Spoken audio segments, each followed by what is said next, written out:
Veligonda project credit తమదే, తమ ప్రభుత్వానిదే అని చెప్పేసి చంద్రబాబు నాయుడు గారు క్రెడిట్ చోరీ చేయడానికి సిద్ధమైపోయాడు.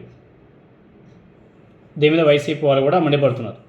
నిజంగా చెప్పాలంటే ఈ వెలుగొండ ప్రాజెక్ట్ నిర్మాణం ఎక్కువ భాగం జరిగిందంతా కూడా వైఎస్ రాజశేఖర రెడ్డి గారి హయాంలో, తర్వాత జగన్మోహన్ రెడ్డి గారి హయాంలో.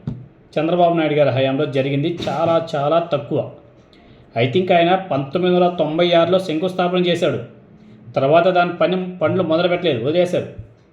తర్వాత వైఎస్ రాజశేఖర రెడ్డి గారు 2004లో ముఖ్యమంత్రి అయిన తర్వాత ఆయన మళ్ళీ మొదలుపెట్టాడు. ఆయన స్టార్ట్ చేసినాడు, అన్ని క్లియరెన్స్ తెప్పించుకొని ఆయన స్టార్ట్ చేసినాడు. తర్వాత ఆయన కంటిన్యూ చేశాడు. తర్వాత మధ్యలో చంద్రబాబు నాయుడు గారు వచ్చారు, కానీ దాని మీద అంత శ్రద్ధ చూపలే. మళ్ళీ జగన్మోహన్ రెడ్డి గారు ముఖ్యమంత్రి అయిన తర్వాత ఎక్కువ శ్రద్ధ పెట్టి చాలా టన్నేస్ కూడా పూర్తి చేయడం కూడా జరిగింది. దానంతా కూడా వైసీపీ నాయకులు ఇప్పుడు గుర్తు చేస్తున్నారు. వెలుగొండ నిర్మాణంలో వైఎస్ రాజశేఖర రెడ్డి గారు, ఆ తర్వాత జగన్మోహన్ రెడ్డి గారు తమ హయాంలో చేసినటువంటి చారిత్రాత్మక పనులని తానే చేసినట్టుగా సీఎం చంద్రబాబు నాయుడు గారు తప్పుడు ప్రచారం చేసుకుంటున్నాడు. ఇది నిజంగానే చాలా బాధాకరమైన విషయం. చంద్రబాబు నాయుడు గారు ఒకసారి పునరాలోచన చేసుకోవాల్సిన అవసరం కూడా ఉంది. వెలుగొండ ప్రాజెక్టు విషయంలో చంద్రబాబు నాయుడు గారు అబద్ధాల పునాదుల మీద రాజకీయాలు చేస్తూ క్రెడిట్ చోరీకి పాల్పడుతున్నాడు. గత ప్రభుత్వ హయాంలో జగన్ గారు ఆ ప్రాజెక్టులో 85% పైగా పనులు పూర్తి చేసి 2024 మార్చి 6న జాతికి అంకితం కూడా చేయడం జరిగింది. అయినా వెలుగొండ ప్రాజెక్టు మొత్తం తానే నిర్మించినట్టు చంద్రబాబు నాయుడు గారు ఈ మధ్యకాలంలో బిల్డప్ ఇస్తున్నాడు. అది మంచి సమంజసం కాదు.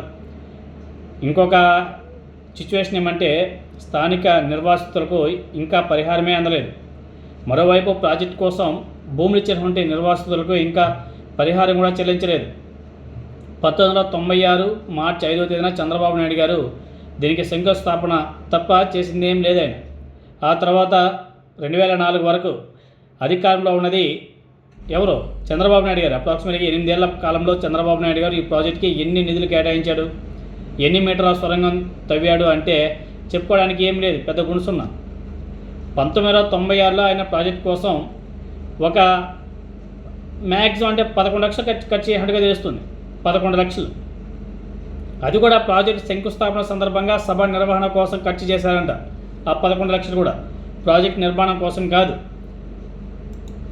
2004లో అప్పటి ముఖ్యమంత్రి వైఎస్ రాజశేఖర రెడ్డి గారు జలయజ్ఞం కింద వెలుగొండ ప్రాజెక్ట్ని పరుగులు పెట్టించాడు.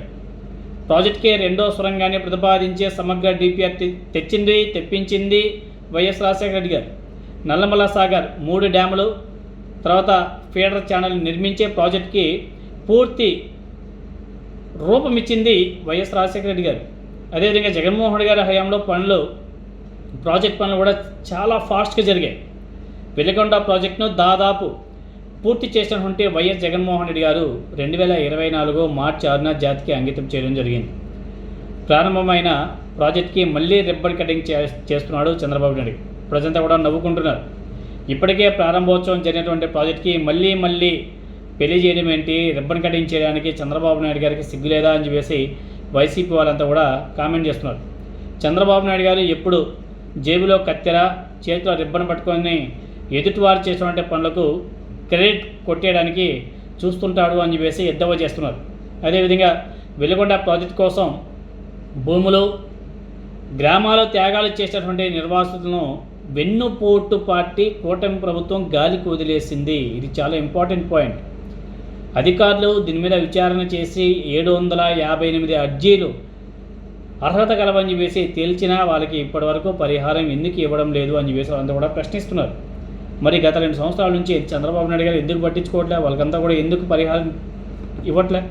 అది కూడా నెక్స్ట్ మళ్ళీ గవర్నమెంట్ మారితే జగన్మోహన్ గారు వచ్చిన తర్వాత ఇవ్వాలా? మరి మీరేం చేస్తున్నారు? ఈ 5 సంవత్సరాలు ఏం చేయాలనుకుంటున్నారు? ఎక్కడ కంప్లీట్ అయిపోతే అక్కడికి వెళ్ళి రిబ్బన్ కటింగ్ చేయడానికి అదే జోలు పెట్టుకుని తిరుగుతారా ఏంది? మనం ఏమైనా చేస్తే దాని గురించి మనం గొప్పగా చెప్పుకోవాలి, కానీ చేయని దాని గురించే మనం గొప్పగా చెప్పుకోవడం అనేది చాలా సిగ్గుసేటైనటువంటి పని. మరి దీని మీద చంద్రబాబు నాయుడు గారు వాళ్ళ టీం ఇంకా బాగానే గట్టిగానే జాగిలు పెట్టి పైకి లేపుకుంటారు. అది ప్రజలంతా చూసి నవ్వుకుంటున్నారు. అది వీళ్ళకి అర్థం కావడం లేదు.